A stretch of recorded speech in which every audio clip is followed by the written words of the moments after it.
If you've been following along and have never joined a design boot camp, I'm going to encourage you to sign up. It's 5 hours of workshops and we have live versions going on often so you can come and ask questions. Go to www.designsweetcourses.com/designbootcamp. If you have been struggling to get sales from your design work or understanding what you really need to do to make money, I have the workshop for you. On September 23rd, I'm hosting my first ever Profitable Designer Workshop. This 1-day, 3-hour workshop is only $97, but I have a discount for all my podcast listeners. Go to carinagardnercourses.com/profit and put in the code podcast for $50 off. I can't wait to see you more profitable.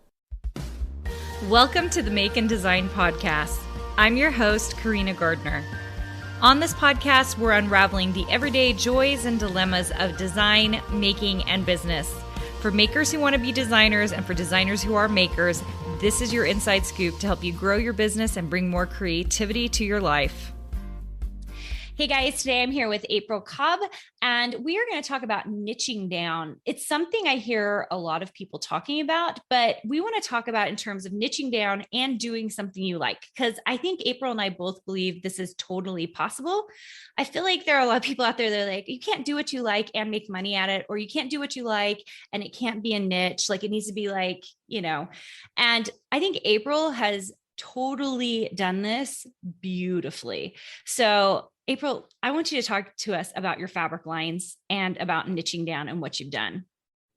I'd love to. Okay, so I spoke in our last podcast a little bit about my Gilmore Girls fabric and how that became such a hit and just totally done out of like my love for the show with no intention of it ever becoming anything that was gonna. I also have to say, I didn't say in the last show, but I am a huge Gilmore Girls fan. So like, this was like because I remember seeing the fabric and I was just like, oh, like seriously, so good. Okay. Sorry, you guys, you'll have to check her Etsy shop so you can see it.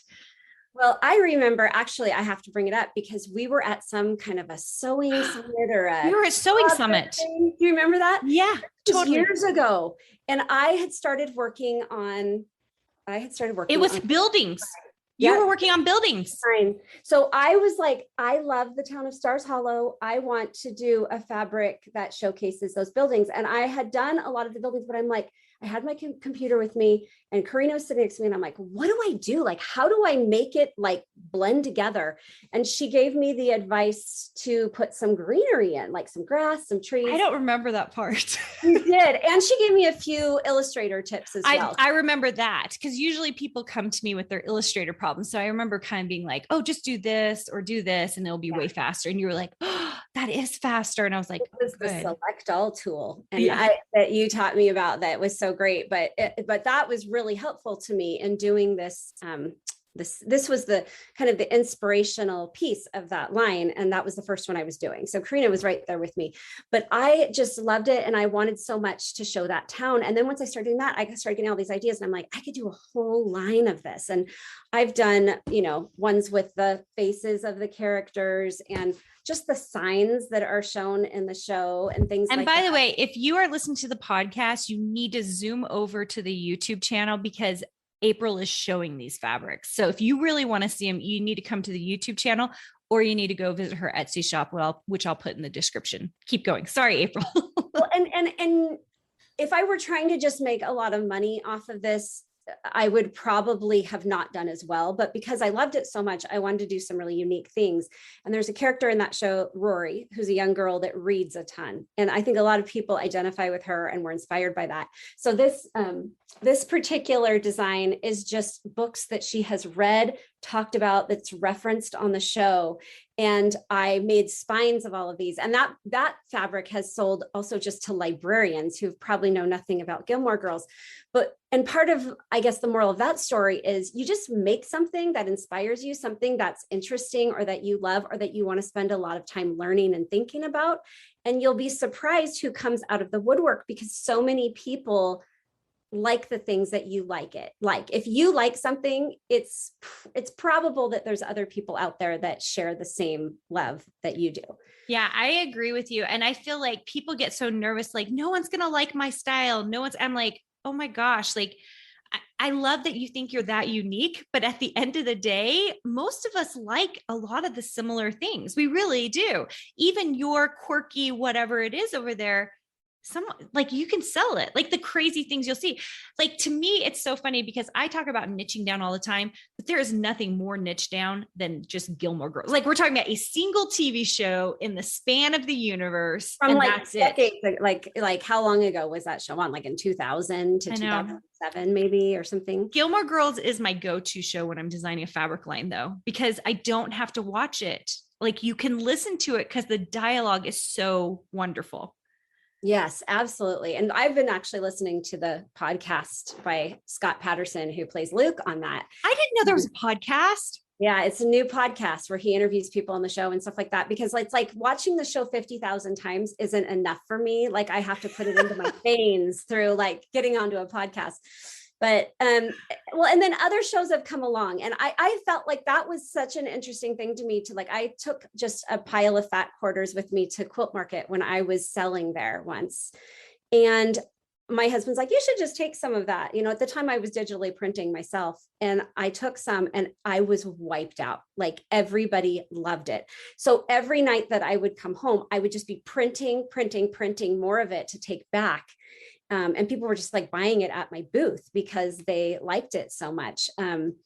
Anyway, I didn't expect that. And you know, later on down the road, there have been other shows that have just touched me. And I've done other nichey things like this, for example, like who doesn't know exactly what that is, you know, just getting some good art. Okay, for those of you guys on the podcast, you just showed a fabric that's the Brady Bunch. I'm pretty sure it's the Brady Bunch. Otherwise, I don't know anything. And then another show that I just thought was so cute, and maybe I was so inspired by it because it just speaks to so many generations, but Stranger Things as well. So I've done some Stranger Things fabrics, which have been also, and this is fan art. This isn't like I called Netflix and I was like, I want to get the rights to the line. I don't use their logo. I don't call it Stranger Things fabric. You know, I'm respectful of what they're trying to do, but this is just like my kind of vision of what that show is like, what I love about it, and it translates into fabrics. And so it's been really neat through the years to see things. And I know you've probably had this feeling, and so many of your listeners too, where you create something and you see what other people make from that, and it's so rewarding. And so sometimes it's some pretty weird stuff because some of my fabrics are a little bit weird, but they're things that I like and others have agreed, I guess. I love it. I love it so much. And I love that you're having fun doing it. You're niche down and you're making money doing it, which that's the other thing. I think people get a little bit like, if I like it, can I make money off of it? I mean, what's your thoughts on that, April? Certainly you can make money off of things that you like, but if you do it right, I mean, if you're putting your heart into it and doing a good job and you're willing to start, because when you first open an Etsy shop, you don't get very much traffic. You know, my Etsy shop didn't explode until I introduced my Gilmore Girls fabric. And within like a month, they were using a picture of my Gilmore Girls fabric as the craft supply main image for Gilmore Girls supplies, or I don't know what it was, but I was like, wow, how did that happen? How did I get thousands of orders? But it didn't happen off the bat. That's what you're saying, which I think people need to hear. Like there's usually some time before. Everyone thinks people are just instant successes, that they're just suddenly doing the thing and they're amazing. And it's like, oh my gosh, if you'd just been paying attention to me back when I was making tote bags and headbands for farmers markets, and now here I am doing this, and it took a while to do this. It takes time. And I say this all the time, especially to my Design Suite members, or if you're in one of my design boot camps, we are here for the long game, because the long game is what makes us money. The long game is what gives us the most actual like self-fulfillment, like in living a creative life. It's the long game. It's not the short game. The short game feels hard.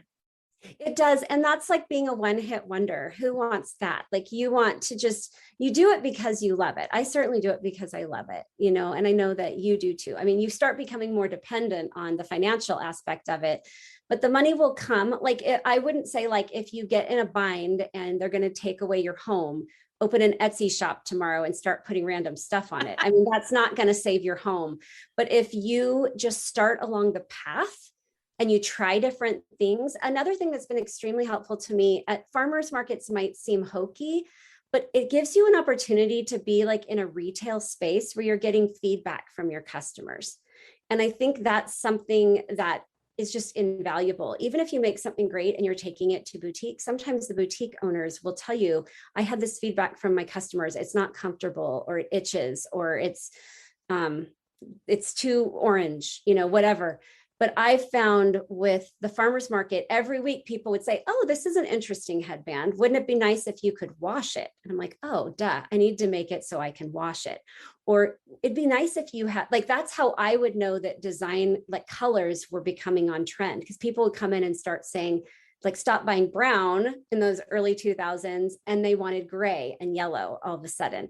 And I would listen, and then I'd come back with a bunch of that, and it would just get bought up right away. Isn't that crazy? And you were good at listening, because most of the time people take it as criticism, not like wait, this is what the market's asking for. Maybe I need to. That's what I'm talking about, your adaptability. I talked about this in her first podcast that I talked to April. She really is super adaptable. And I think to have a creative career, you do have to be adaptable, which is why so many of you who know me, I keep doing different things, because I'm like following a trend. I'm kind of paying attention to what's happening in the marketplace.